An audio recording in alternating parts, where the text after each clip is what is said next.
जनसेवा के रूप में काम कर रही है। आज बहुत ही शुभ दिन है कि माननीय मुख्यमंत्री जी अशोक गहलोत जी के नामांकन के अवसर के ऊपर हमारे राष्ट्रीय अध्यक्ष आदरणीय मल्लिकार्जुन खड़गे साहब पधारे हैं। हम पूरे राजस्थान के लिए इस चुनाव में हम दोबारा 2023 में सरकार भारी बहुमत के साथ बना करके आएंगे। इसकी शुरुआत पहले भी खड़गे साहब कर चुके हैं, प्रियंका जी कर चुकी हैं, राहुल गांधी जी कर चुके हैं और आज नॉमिनेशन का आखिरी दिन है और खड़गे साहब बीच में पधार करके जो उद्बोधन देंगे वो पूरे राजस्थान के कांग्रेस के कार्यकर्ताओं में एक संबल प्रदान करेगा, उनमें ऊर्जा उत्साह का संचार होगा और हम राजस्थान में 2023 में भारी बहुमत के साथ जीत करके पुनः सरकार बनाएंगे। मैं एक ही बात कहबा के लिए था कि बीच में हाजिर हुई हूँ।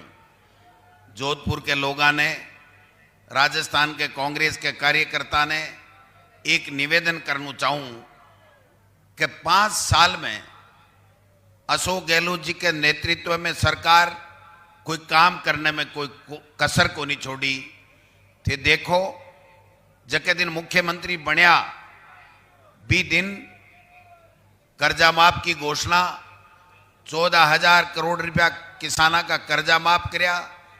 कोरोना में जोरदार मैनेजमेंट, पूरे देश में और दुनिया में WHO तक का तारीफ हो रही है कि अशोक गहलोत जी के नेतृत्व में राजस्थान की सरकार कोरोना में पूरे देश और दुनिया में बेहतर मैनेजमेंट करे और लोगों की जान बचावों को काम करे। आज चाहे चिकित्सा को क्षेत्र व शिक्षा को क्षेत्र व ऊर्जा, पानी, सड़क, ऐतिहासिक काम राजस्थान के मायने हुआ। पहली बार है राजस्थान में जब किसाना के लिए अलग से बजट पेश करो गयो। किसाना को लिए जो बजट हुआ वो दुगुणों बजट करो गयो। आ बात भी पूरे देश में कोई स्टेट के मायने को नहीं हुई जिसकी राजस्थान में अशोक गहलोत जी करी। मैं एक निवेदन करना चाहूँ, 10 तरीके की गारंटी आपके बच्चे के जुबान पर होगी है। 7 तरीके की गारंटी और दे दी है।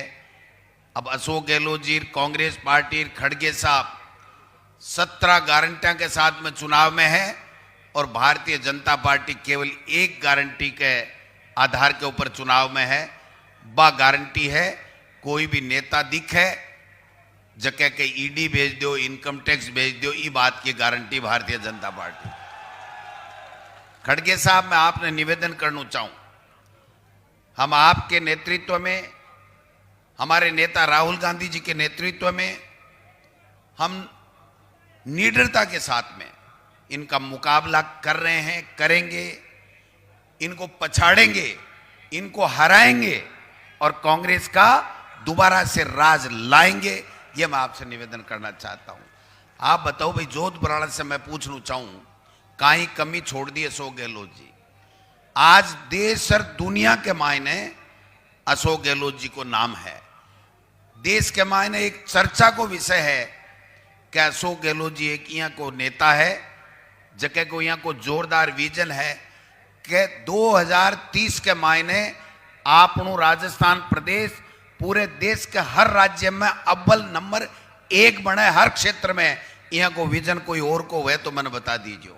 आपने ठे जोधपुर में पीने के पानी की समस्या की बात कर लियो, चाहे अठे एम्स खोलबा की बात कर लियो, शिक्षण संस्था खोलबा की बात कर लियो, रोड बना के बाकी बात कर लियो। एक राजधानी जयपुर है, बाकी जयपुर से कम जोधपुर ने कोई मायने में अशोक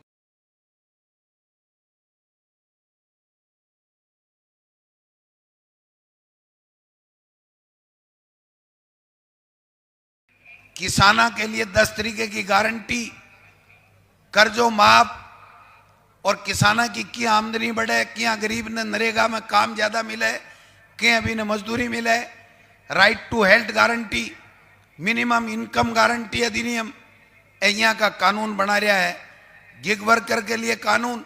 और दूसरी तरफ मोदी जी 3 काला कानून लाए और किसाना ने बड़े दिल्ली बॉर्डर के ऊपर खून का आंसू बहाने के लिए मजबूर किया। आप बताओ, कितने सालों से देश की आजादी के बाद में पहली बार दिल्ली में किसानों को प्रवेश नहीं होने दिया और कटीले तार लगा करके जो पाकिस्तान के बॉर्डर पे लगने चाहिए वो कटीले तार किसानों के आगे लगा करके दिल्ली में उनको प्रवेश नहीं करने दिया। देश के इतिहास में आज तक ऐसा कभी नहीं हुआ। आप समझो इस बात को। और आज बच्चा बच्चा कह रहा है कि राजस्थान में इतनी शानदार गारंटियां दी हैं, बजट दिया है, कोई कमी नहीं छोड़ी। और मैं कहना चाहता हूं इस मौके के ऊपर, जब से राष्ट्रीय अध्यक्ष के रूप में आदरणीय खड़गे साहब बने, उसके बाद में आपने देखा होगा हिमाचल के अंदर भारतीय जनता पार्टी का सूबड़ा साफ हो गया। आपने देखा होगा कर्नाटक में भारतीय जनता पार्टी का सूबड़ा होगा साफ हो गया। और अब इन चारों पांचों स्टेटों में भी खड़गे साहब के नेतृत्व में और राहुल गांधी जी ने भारत जोड़ो यात्रा निकाली, उसके बाद में जो माहौल बना है उसमें हर जगह कांग्रेस जीत रही है, भारतीय जनता पार्टी का सूपड़ा साफ हो रहा है। इन चुनाव में भारतीय जनता पार्टी हारने के बाद में मैं आपको गारंटी से कह रहा हूं 2024 में मोदी जी का राज नहीं आ रहा है, इंडिया जीतेगा, एनडीए हारेगा। यह मैं आपको निवेदन करना चाहता हूं। आप सब लोगों से एक ही आग्रह है कि हमने शानदार जब काम किया है, बजट आखिरी का बजट खड़गे साहब 20% भी कभी जिंदगी में 70 साल में किसी स्टेट में किसी मुख्यमंत्री ने खर्च नहीं किया था। आखिरी का बजट तो नाम का बजट होता था। ये पहली बार 70 साल के इतिहास में अशोक गहलोत जी ने जो बजट पेश किया वो 80% से ज्यादा धरातल पे उतर गया और काम हो गया। ये होता है काम करना। हमने इसीलिए नारा दिया है कि काम किया दिल से, कांग्रेस सरकार फिर से। और भारतीय जनता पार्टी क्या कह रही है? मन की बातें करो, झूठी बातें करो, जुमले गढ़ो, ईडी भेजो, इनकम टैक्स भेजो, परेशान करो, ध्यान भटकाओ, राहुल गांधी जी की सदस्यता खत्म करो, वैभव गहलोत को ईडी का नोटिस दो, गोविंद डोटासरा के ईडी की सर्च कराओ। अरे क्या हो रहा है इस देश में? मैं पूछना चाहता हूं। आप देखिए बघेल जी को किस तरीके से परेशान कर रहे। तुम गए कहां थे 5 साल तक? ये इस तरीके के आरोप लगा करके 7 तारीख को चुनाव है और किस तरीके का वातावरण बनाना चाहते हैं। ये प्रदेश के वातावरण को गंदा करके चुनाव लड़ना चाहते हैं, झूठ बोल करके चुनाव लड़ना चाहते हैं। एक तरीके से अघोषित आपातकाल इन्होंने लगा रखा है। मर्जी आई जिसको नोटिस भेज दो, मर्जी आई जिसको डरा दो, मर्जी आई जिसको जेल में डाल दो, मर्जी आई जिसको चैनल को बंद करवा दो।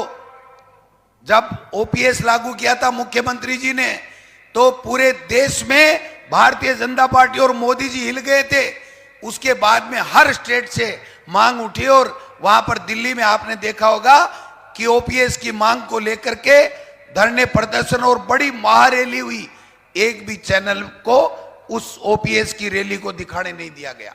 मैं कहना चाहता हूं मेरे कर्मचारी भाइयों से कि जो व्यक्ति आपके लिए दिन रात सोचता है, मैं कहना चाहता हूं हमारे नौजवानों से कि इंग्लिश मीडियम की स्कूलें खोल करके 6 लाख नौजवानों को, बच्चों को फ्री में इंग्लिश मीडियम की एजुकेशन देने का काम मुख्यमंत्री अशोक गहलोत और कांग्रेस की सरकार कर रही है।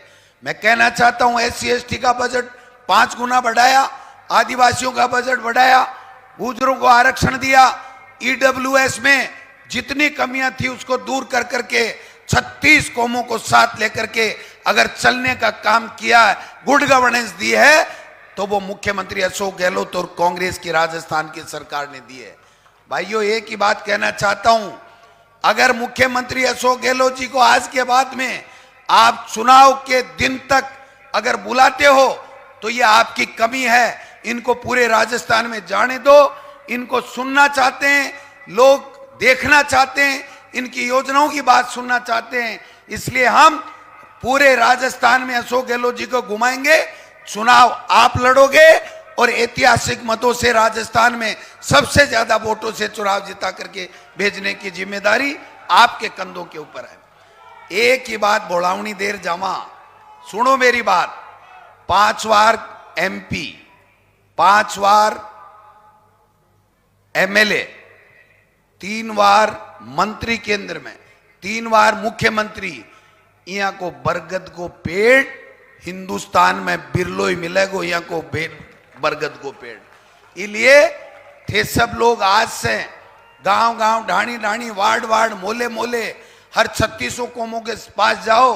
और मैं तो एक कहता हूं, एक ही बात करो कि 5 साल में अशोक गहलोत जी ने जो बजट दिए, जो फ्लैगशिप योजनाएं दी, जो 25 लाख का बीमा दिया, जो पेंशन दी, ये जो जितने काम दिए हैं और आगे 7 तरह की जो गारंटी दे रहे हैं, इसकी बात कर लो। राजस्थान में 2/3 मेजोरिटी के साथ में कांग्रेस जीत करके आएगी, ये मैं आपसे निवेदन करना चाहता हूं। लोग खड़गे साहब आपको सुनना चाहते हैं, और आप जब बोलते हो ना तो हमारे पास में फोन आते हैं कि खड़गे साहब को हर जगह बुलाओ, ज्यादा से ज्यादा बुलाओ। और खड़गे साहब जब बोलते हैं तो भारतीय जनता पार्टी के छोटे छोटे प्रवक्ता, मंत्री निकल करके और बाहर से आते हैं, क्योंकि उनको लगता है कि खड़गे साहब ने जो बोल दिया उसका आपके पास में काट नहीं है, इसलिए वो बार बार माहौल बनाने की चेष्टा करते हैं। लेकिन मैं तो आपसे यही निवेदन करूंगा कि आपके आने के बाद में जिस तरीके से हिंदुस्तान की कांग्रेस में कार्यकर्ताओं में एक नई उत्साह और ऊर्जा का संचार हुआ है, ये हमारे लिए बहुत महत्व है और हमारे लिए वो सबसे ज्यादा बड़ी पूंजी है। हम उसको संभाल के रखेंगे। राहुल गांधी जी की 4000 किलोमीटर यात्रा जिस प्रकार से उन्होंने जिन मुद्दों को लेकर की है, उन मुद्दों को हम लोगों के बीच में लेकर के जाएंगे। और मोदी जी ने जो वादे किए थे और एक भी वादा पूरा नहीं किया, उनको लेकर के जाएंगे। हम कामयाब होंगे, जीतेंगे। इन्हीं शब्दों के साथ पुनः खड़गे साहब का, इनके साथ पधारे हुए हमारे एआईसीसी के नेताओं का बहुत बहुत धन्यवाद। और मुख्यमंत्री जी, प्रदेश कांग्रेस कमेटी के अध्यक्ष के नाते आपको अग्रिम बधाई देना चाहता हूं कि आप रिकॉर्ड मतों से जीतेंगे। और आपके मुख्यमंत्री रहते हुए जो ऐतिहासिक काम हुए हैं, वो काम जनता के सर के ऊपर चढ़ के बोल रहे हैं कि अगर किसी ने काम किया, गरीब का भला किया, 36 कौमों को साथ लेकर के चला, और किसी ने स्वास्थ्य की चिंता की, शिक्षा की चिंता की, पानी की, बिजली की, किसान के कर्जे की चिंता की, तो वो कांग्रेस की सरकार और आपके नेतृत्व में 5 साल तक यहाँ चली है। इसलिए हम सब लोगों से एक ही निवेदन है कि हम सब जाकर के अपना चुनाव संभालें और मुख्यमंत्री जी को पूरे राजस्थान में जाने दें। इन्हीं शब्दों के साथ मुझे भी यहाँ बुला करके आपने जो एक अच्छा मौका दिया है, इसके लिए मैं जिला कांग्रेस कमेटियों का धन्यवाद देना चाहता हूँ। बहुत बहुत धन्यवाद। जय हिंद, जय भारत। धन्यवाद डोटासरा जी। अब मैं बगैर किसी भूमिका से हमारे अपने राजस्थान की जन जन भावना